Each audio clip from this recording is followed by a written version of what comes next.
Welcome to the This Is His Story podcast, the executive director and pastor guide to sowing and reaping online givers.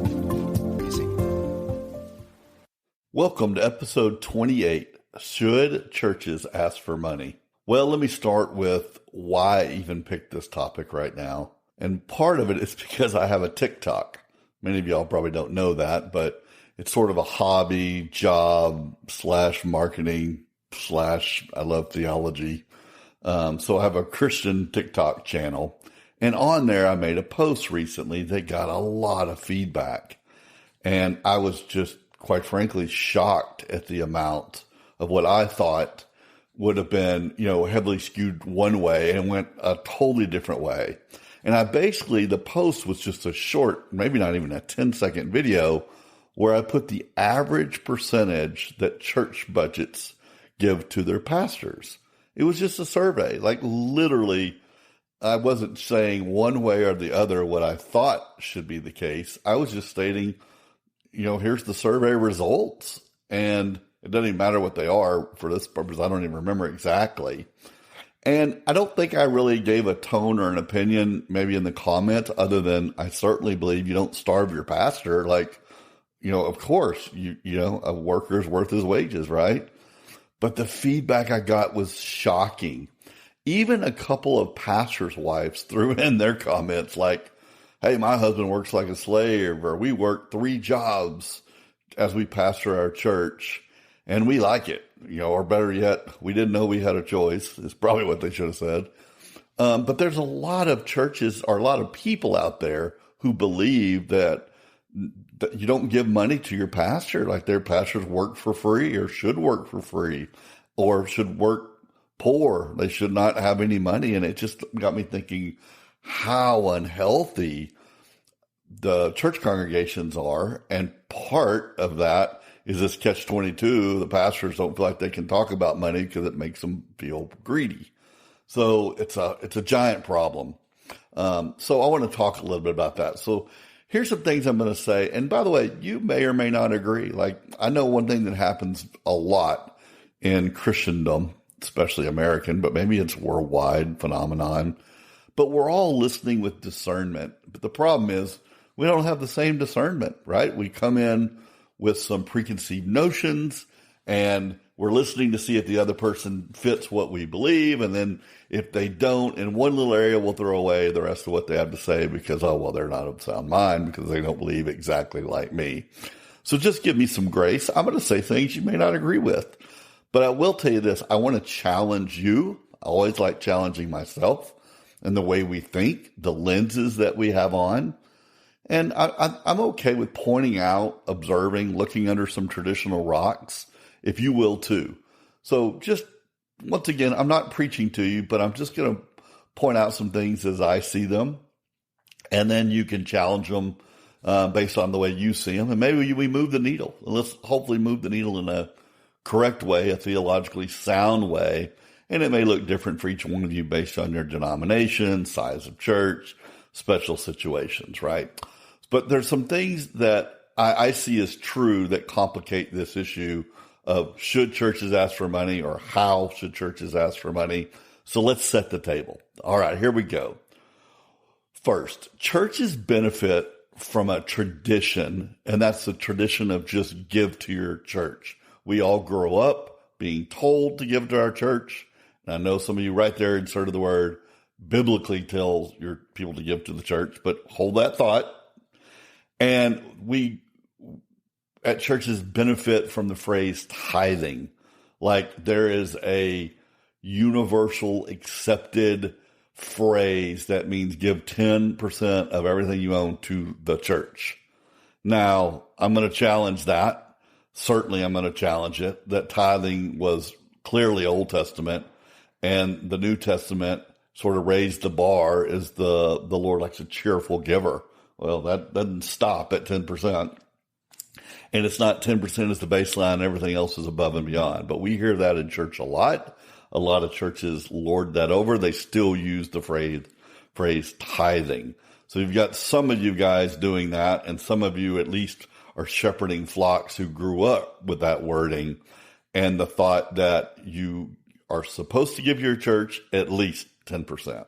2, pastors teach, I believe incorrectly, that you're supposed to give to your church first, then above and beyond goes elsewhere. Now, this too, I have other episodes about this, but this too is not necessarily biblical, because the Bible does talk about giving, and it does talk about cheerful givers, and it does talk about giving to kingdom work.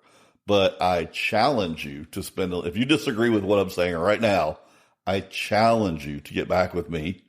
I've done a lot of studying, and I've talked to a lot of pastors. And matter of fact, one of my pastors, he's a doctor. He has a doctorate from seminary. And he says, I used to teach this when I was a full-time pastor. Now he writes books and does other stuff. But he says, yeah, it's wrong. It's just not there. It's not in the Bible that you give to your church first and then above and beyond elsewhere. I mean, we are supposed to be givers and givers to kingdom work. But the idea is that we owe our church our first fruits, when the Bible teaches we owe God first fruit. That first fruit may land a lot of different places other than the church first. So, but once again, a lot of us are under the assumption, because we assume it or we've been told by it, or preached it, and preached it a lot. Third issue, high profile pastors have not helped. We have so many pastors out there, especially in the prosperity gospel, but even not all prosperity gospel, of people who are doing very financially well, and they talk about being blessed. They assume they're more spiritual. They certainly put off those airs, and they also sort of persuade people that if you give, you will be blessed too. And it's complicated, but it's messy, and it stains a lot of pastors from being able to, they believe, talk the truth of the Bible about giving, because they don't want to be associated. And I've heard that 1,000 times. A pastor's like, I just don't want to say that, or I'm not going to talk on that because they're going to think, or I'm going to get this feedback from my flock, or I don't want to touch that with a 10-foot pole, versus just preaching what the Bible says and let it land where it may, whether they like it or not. Unfortunately, that happens.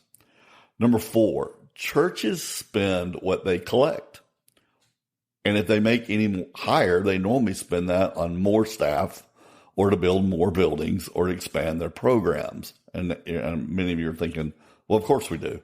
Well, the issue I'm trying to make here is that there is no strategy. Strategy is based on the money you spend. I mean, it doesn't mean you don't think through what you'd wish, you have a wish list, but it's more like we're going to spend, and we're going to build, and we're going to grow to the level that we receive income.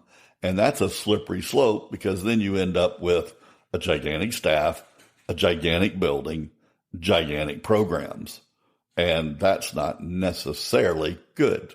There's an assumption it is everybody wants to quote unquote grow, but once again, a weird lens of growing the church versus growing the kingdom. I mean, remember, our jobs as pastors is to equip the saints for the good work that they have in front of them. And so, and to spread the gospel, right?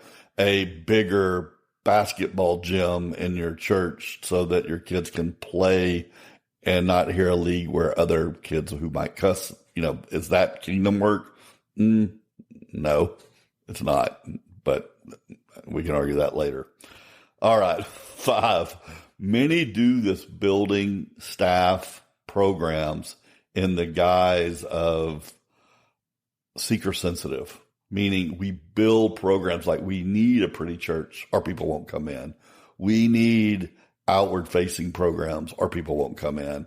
We're building out programs based on seekers, when the reality is that your people are supposed to be salt and light, and church is actually made for believers, right? Sacraments are made for believers. Our conversations are made for believers. And we have this notion that if we're supposed to spend money, build buildings, look away, act away, encourage people to walk in that building, so then we can tell them the truth of the gospel, when the Bible is pretty clear that no, we're supposed to be out being salt and light as believers to our neighbors, and we're supposed to be loving people, and our pastors are supposed to be equipping us, and there's nothing in there that says bring the lost to your pastor and let them do the gospel preaching. It's not there, but yet that's how we're set up, which is very interesting, something to really chew on. Number 6, there are companies out there who help churches because, isn't it funny? Boy, this is a rabbit trail. I'm trying not to go down. But unfortunately, the American church treats pastors as CEOs.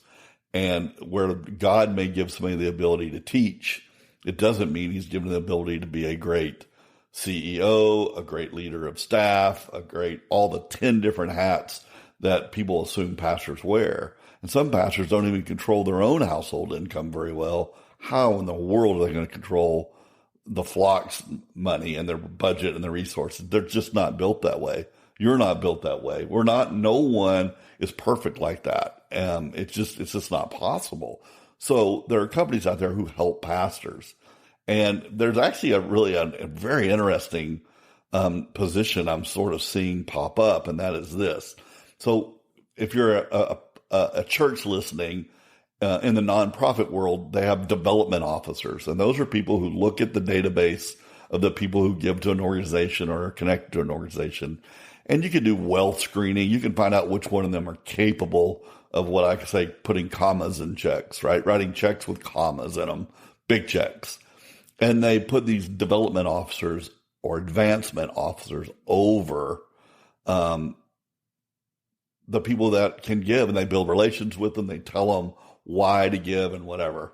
Well, churches don't do this, right? They just, once again, back to number 1 and 2, they just live with the idea of you're supposed to give to your church, any extra goes somewhere else, and you're supposed to be tithing. Well, what we're finding is there's some people who have income that are looking what to do with that income as they're alive, and then of course afterwards. And churches are taking this approach of advancement officers or development officers who help people manage their wealth. Like the church will literally pay for an outside service. Some of them are even putting on staff. I mean, we're talking mega churches here, but we're like, let's help you. There are tax breaks. There are things that somebody who's an expert knows that can help people give generational wealth to the next generation or to the church generation, to the church kingdom work and growth. And it's a phenomenon that's going on right now because churches, quite frankly, have zero clue about all that, right? Because they just live for Sundays and then it's past the plate. And then there's also companies out there, number 7, companies that help fundraise for projects. So churches need a new building or whatever it is they want to do. They want to buy some land. It's above and beyond their normal budget. And so there are companies out there. I used to work with one, Generis, great company run by a great person. And there's consultants that come in, they help churches raise money.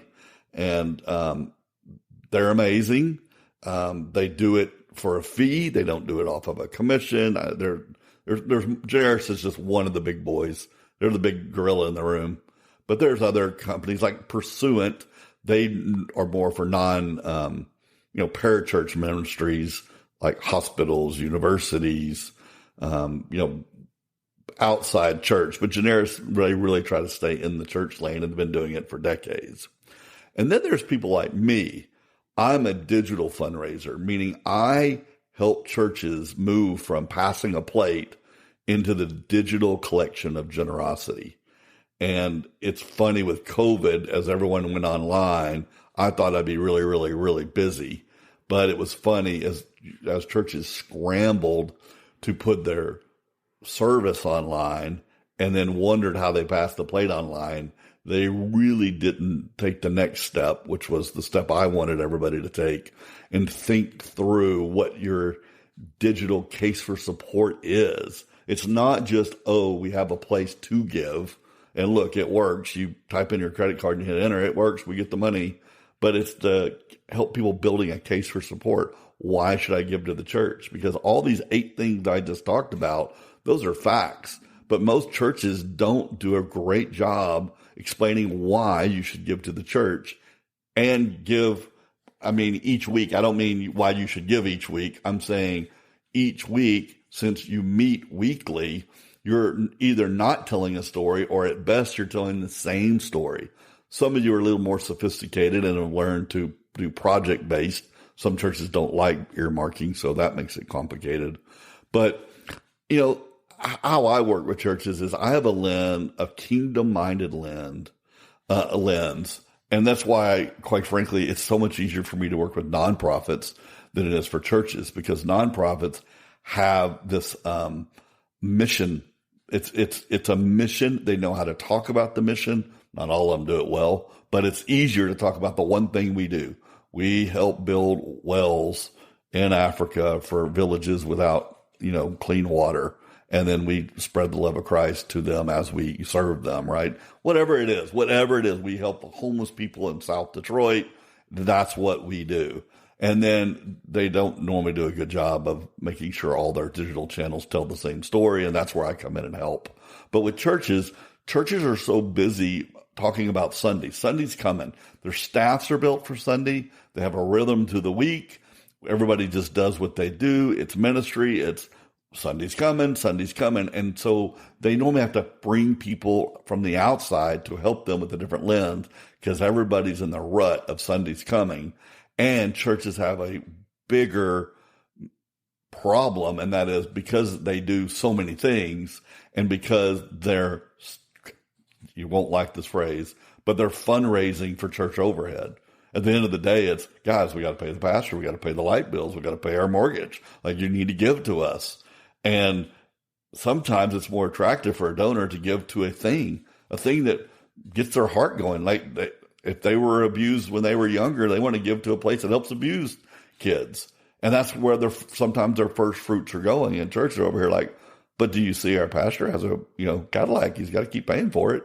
You see this giant building, it doesn't pay for itself. And so churches are unfortunately sometimes in the rut of they created a monster, they got to feed the monster, and givers are sort of not interested in feeding the monster. And so it makes things complicated. There's a way to tell your story to get your members / donors / generosity givers into the kingdom mindset of giving and out of the, well, I just owe you a check because it's a habit. I'm supposed to give you 10%, and then I'm supposed to give to other people after that, which is not true. So anyway, if you ever need any help, if you want to chew on these things, I'd love your feedback. And of course, I'd love to help. If anything right here, put a question mark over your head about churches and how do we ask for money and why do we ask for money and what are we really asking for? What are we really doing? And need fresh eyes as your team works to tell your story every week. They're doing it on social media, whether it's volunteers or your staff, through emails, through newsletters, through what you hand out on Sundays, to what you put on the screen. All of it is telling a message. And with most of you, it's an inconsistent message, and it's one that hasn't really been thought out very well. And that's where I come in. So blessings. I'd love to hear from you. Get in contact with me. Go to creativedigitalguide.com and you can get a hold of me there. Thank you. Thank you for listening to today's episode of This Is His Story podcast. Overwhelmed at all the technical terms, trends, options, cost, invoice signings for your organization's digital strategies? Join other leaders of Christian organizations as we join hands in our closed Facebook group. Go to creativedigitalguide.com/Facebook to register and apply for access. I'm only allowing executives of Christian organizations in. No vendors, no high-pressure sales, no gimmicks, into this closed Facebook group. Sign up today and be encouraged and informed as you lead your Christian organization. Looking for a free resource to help your organization move the needle on new names and donors? Watch the 5 Simple Shifts to Gain Dedicated Donors with Your Digital Strategies webinar. Go to creativedigitalguide.com to register for this on-demand resource built exclusively for executive directors. creativedigitalguide.com for more information of gaining donors and telling stories that convert to new names and donations. Fund your God-sized mission.